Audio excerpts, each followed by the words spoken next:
Congresswoman Jaime Herrera Beutler, welcome to Ion Northwest Politics. It's good to be here. Well, we just got the latest economic numbers while we're taping this, showing that we may be in a recession right now. Inflation is high, gas prices are still high.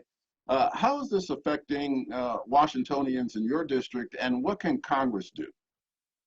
I mean, this is pretty devastating. It's over $5.50, $5.60 a gallon just to go somewhere. And a lot of folks in my area commute, right? About 70,000 folks commute over the bridge, and they commute, and because of the cost of housing, they've been pushed further and further out. Not to mention the 40-year high on inflation. If you're lucky enough to find things like baby formula on the shelves, can you afford it? And that's something that I've been working on in Congress. And on the gas prices front, I have co-sponsored the American Energy Independence from Russia Act that's going to promote production here, both for security purposes and for supply purposes. I've also been working on the Ocean Shipping Reform Act and the Drive Safe Act. Both of those are aimed at making the supply chains work again, so that if you are lucky enough to have the gas to get to the grocery store, the items that you need are there. And I think on the inflationary front, honestly, Congress does need to stop overspending. I recognize that during the pandemic, there were measures that needed to be taken to save the economy from the bottom falling out. But once we started to round that corner, the trillions of dollars in more spending added to this inflation. And that's one of the reasons we need to rein that in. It's one of the things I've been working on in Congress. You know, your two major opponents in this race are both Republicans, Joe Kent, a former Green Beret in Special Forces who's endorsed by Trump. And then we've got Heidi St. John, a Christian author and podcaster who claims to be the only true conservative in the race. Now, where do you fit in today's Republican Party? I am the same girl who grew up in Hawkinson and who grew up going to party events, who went to the state capitol every year as a homeschooler with my mom to meet our lawmakers. I just have an independent voice. And part of that is because I was raised in this region, and that's what we value. You know, I've never voted for a tax increase. I've been endorsed by the Washington Council of Police Chiefs and Sheriffs for my stance on crime and support for our local officers. I've been ranked the best or most effective, I think is the way they say it, lawmaker in Washington state federally. That's out of all of us. And those are because even though I am conservative and I believe in individual liberty and prosperity and that families have the right to set their own course, I also believe that government should work for people. I'm not here to make a name for myself or to throw a wrench in the process. I'm here to make it efficient and effective. Now, this push from the right, and we've seen this not only in your race, but also across the country. What does this say about the state of the Republican Party right now, that you have this internal battle between conservatives and people who are claiming to be even more conservative? So I would actually argue this isn't just a Republican Party issue right now. I would say after 2 years of the pandemic, after lockdowns, after, we're seeing world conflict, right? And we woke up and realized, oh, even if we need it, it might not be here with regard to ventilators or healthcare needs or special medications. And I think after those 2 years, everybody's a little bit anxious, angry, and afraid. And there are people agitating within both parties. I think the Democrats need some truth tellers as well, honestly, that are fear-mongering and trying to get people to look inward. And the reality is we are an amazing country, imperfect, but we will survive this and thrive if we do what Americans have always done, which is honor and respect the person next to you, even if they don't agree with you. Does it bother you when people say that you're a rhino or a Republican in name only? Only when they spell it wrong. I mean, that's the only time I'm like, look, everybody's got a right to their opinion. They should be ashamed of their spelling inability. What's your take on the results of the January 6th committee hearings? And what do you think should happen with President Trump now that these hearings have revealed some issues that maybe we didn't know about before? Well, on one hand, I haven't been surprised by some of the things coming out, right? I was there as it was happening. I was talking to people. I was on the House floor as rioters were trying to break in.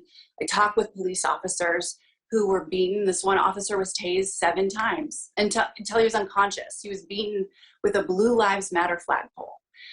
So none of what is coming out right now surprises me. I knew that the president hadn't acted at that time.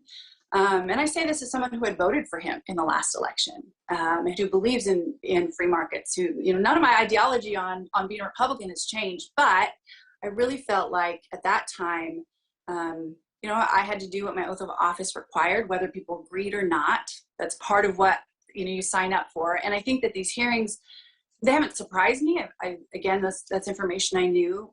Part of what I had hoped was that it would have been a bipartisan panel and not of current electeds. So I didn't vote for this panel, because what's happening is people who don't want to believe it can very easily say, well, the messenger's flawed. And I voted for, there was a bipartisan commission style, like the 9/11 commission, and it would have been made up of people who weren't elected, right? Having current politicians on that panel, I think, causes credibility issues. And so what I had hoped was it was going to be that's what I supported. They moved forward with the partisan panel as it is. And, I think, the more that people know, the better off they're going to be, and the more able they'll be to make up their own minds. Do you think the Department of Justice should take a closer look at President Trump? I think that's totally up to the Department of Justice. I am not a lawyer. I've not served as a prosecutor. I have a lot of friends here in Congress who have served as prosecutors. I don't have any expertise in that area. I think if they see something, they should. If they see something that they don't think merits a case, then they shouldn't. But that's kind of a layperson's perspective, not having that experience with justice. I want to ask you about something that directly affects your district. There's a new effort now to build an Interstate 5 bridge to replace the Interstate Bridge. What's your thought on that? And do you think that bridge is needed? Well, it's two questions, and I'm going to take the second one first. As a federal highway, I think it is needed in the sense that it could fall down in an earthquake. Seismically, it needs to be upgraded. It needs to be updated. It needs to be made safe. I think the ratings from like 10 years ago showed that it needed to be done just purely out of upgrading the infrastructure. Now, since we have to do that, what should we do to make it better? Well, for my part, it needs to increase throughput. I don't believe light rail is the right option. Is very, very frustrated to see that Oregon demanded light rail, and then right now Washington is saying yes. We have a bus rapid transit system in Vancouver that works so well. City of Vancouver has put it together, and it is serving needs. I think we would have fit better with a bus rapid transit system. So right now, I'm very, very skeptical that what they've put together won't meet the same fate as the last one, which is, and right down to the fact that it's too short. It impedes river traffic. And part of the reason it's short has to do with accommodating a light rail component. So all of the same things that caused it to fail last time seem to be on the same track. And then there's another separate piece, and I've sounded off on this a lot. Oregon legislature enacted legislation that it gave them the ability to toll. They call it congestion price. So it basically means if you go during rush hour, you're going to pay more, both at the I-5 and the 205 bridges.